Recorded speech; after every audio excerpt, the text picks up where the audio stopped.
Hi guys, welcome back to my channel. Today I'm going to be mood reading for a week, so I'm just gonna pick like whatever I'm feeling and that's what we're gonna read. Technically I've been doing that this whole time, or for a while at least, but this is like a dedicated video where there's no prompt or goal or anything like that other than to finish at least 2 books. First one I'm gonna do is Loath to Love You by Ali Hazelwood. This is 3 different novellas that she like combined into one book. So I feel like I should read this pretty quickly because it's not one full 300-page story, it's 3 100-page stories. I don't know what the difference would be, but I feel like there is a difference. So this is what I'm gonna start with, and then I'm gonna get to the last book on my physical TBR on this shelf at least. I still have quite a bit down here, but the goal right now obviously is a continuation of getting through all of these, and I am so close to being done. I'm so excited. So I'm gonna get started. It's been 2 days, but I finally finished Loath to Love You. I'm giving it 4 stars. I actually really enjoyed it. Normally I don't rate novellas, but I rated this one. I don't know.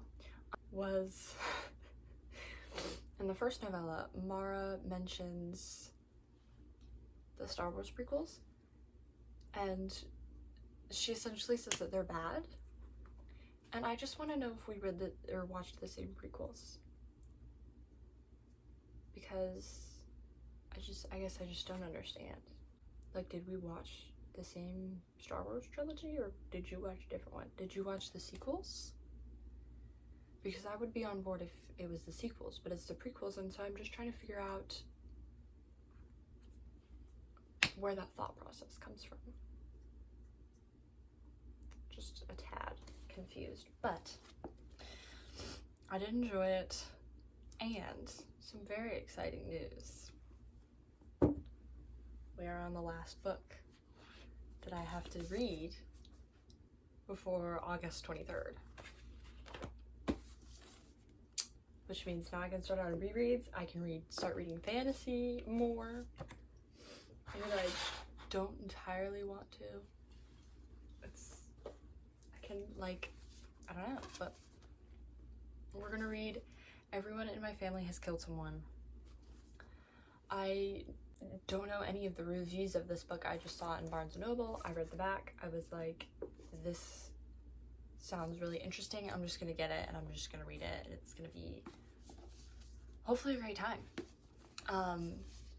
Very rarely do I get books based off of what's on the back and solely that. Normally I wait to hear what other people are saying, but this one I just really wanted to, so I'm hoping it's good. Otherwise I can no longer trust my own judgment, which would be kind of sad.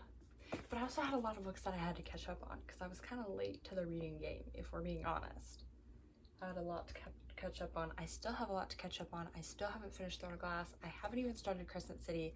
I still have to finish ACOTAR. It's a whole thing.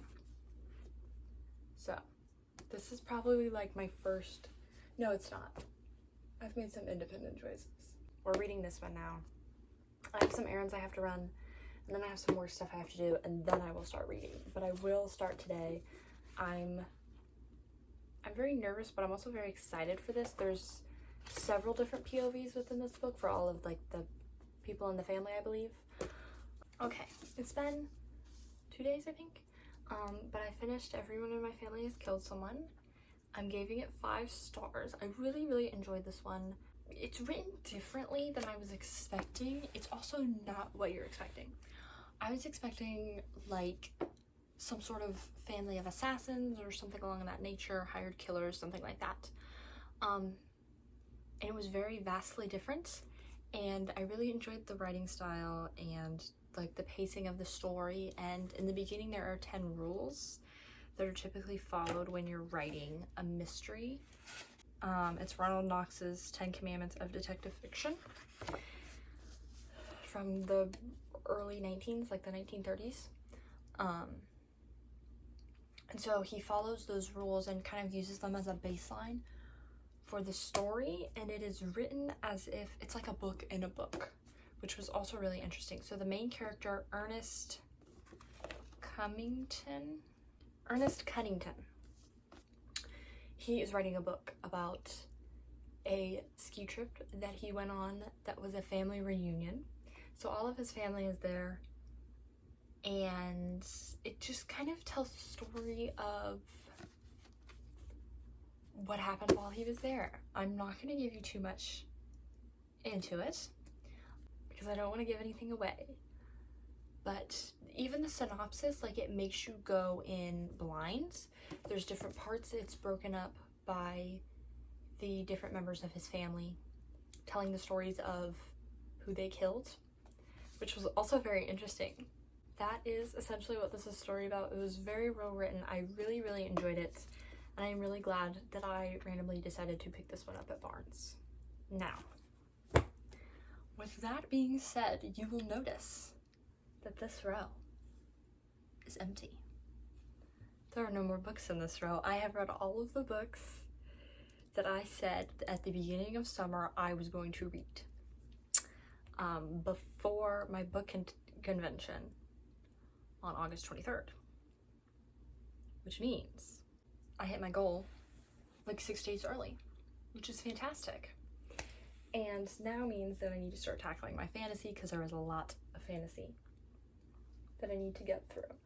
So I've kind of thought about what I want to read next already, but I also don't know if I want to do it. I'm thinking either this one, Down Comes the Night by Allison Shaft.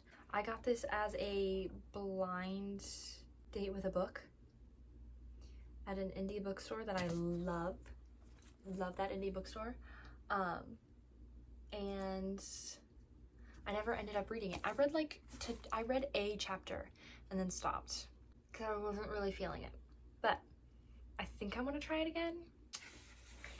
The dedication is definitely what's pulling me towards this book, but I don't know if I want to do like a shorter one. How many pages is this? I don't know. I really want to read this one though. 383 pages. So almost 400 pages. I feel like I should just do this. I feel like I'm just gonna do it. I think I'm gonna do this one. I had already kind of decided, but I think now I've really like solidified it. And there are no books on the top anymore. That's about to change after my book buying ban is over though, because I already got a list. I already have a list. So I'm gonna read this one. I'm very excited. It's fantasy, it's YA. The back says it's good for people who like Sarah J Maas and Leigh Bardugo. First of all, I have a shelf dedicated to Sarah J Maas.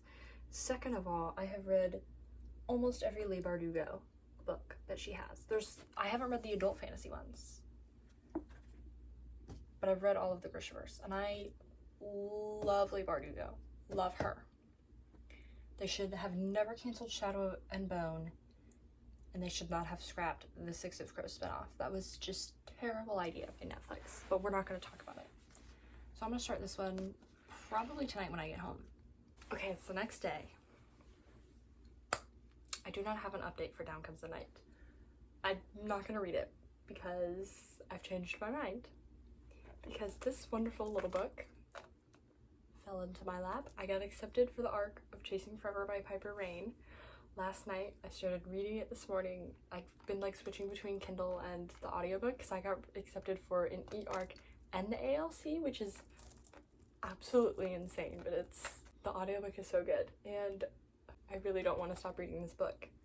So I'm gonna keep reading it, and I might finish it tonight because it's really good. I can't stop laughing. I'm just, it's so good. It's so good.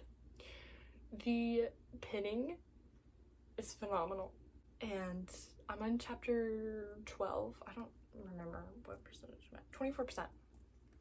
Okay, so I'm a fourth of the way through. I was hooked on page like 1, which is concerning. And I really didn't think I was going to enjoy this book as much as I did. I was just like, oh, this looks like a fun little book. The tropes look cute. There's a dog on the cover.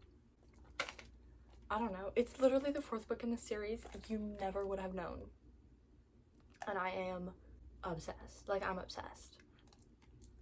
I've been thinking about this book all day. I had to go to work and I was thinking about this book at work. And how much I just want to go home and read. It was also a bad day at work, but I also just wanted to go home and read. So this is what I'm doing now. Forget Down Comes the Night. Just forget it. Also, I rearranged things, if you couldn't tell. Down Comes the Night is up here. I just like threw it up there last night, but I'll read that one later. The bookmark fell out, but it's fine. I'll read that one later. That's being put on pause because I need to read this. So I am going to. All right, it is literally the next day and I finished Chasing Forever. I read it in a day, a full day. I started it yesterday morning. I finished it last night. I literally read it in a day. And I had work yesterday. So there was like several hours where I was not reading. And I read it in a day. I think that just goes to show you how much I thoroughly enjoyed this book. I obviously gave it 5 stars because what other rating would I give it? And Brooks is just a fantastic human being and I love him dearly. Like, I love him so incredibly much. He's like top tier book boyfriend. I'm being so serious right now. The yearning and the pinning and just him trying to convince Lottie that they are meant for each other, and the way that he does it is just so incredibly perfect. And I love this man. I love this man. There is like okay, it's a heavier topic. It's not talked about until like super late in the book. It's kind of hinted at like here and there, but it's not like confirmed until like towards the end of the book. And it made, I'm just gonna be honest, it made me cry because of course it did. These things always do, but it's not it's not heavy like Releasing 10 heavy. It's like its own version of that. And there was a conversation that was had that I feel like I personally really needed to hear and read and kind of see, if that makes sense. Just to see like a positive way that that conversation can turn out, and that it doesn't always have to end negatively, if that makes sense. So that's why I cried. So yeah, it was just, I loved every second of this. Like, I was enjoying my time. I was making lunch yesterday and laughing, listening to the audiobook. Like, I was just absolutely having a blast. I think I mentioned in the last clip that this is the 4th book in the Plain Daisy Ranch series, but it's interconnected standalone, so you don't really have to read the first 3. There's also a novella that comes like before the first book and stuff. But you don't really need to read them to read this book. Also, something that I learned yesterday is that this Piper Rain is 2 people, but they like write under the same name. It's like Christina Lauren. It's 2 people. It's Christina and Lauren.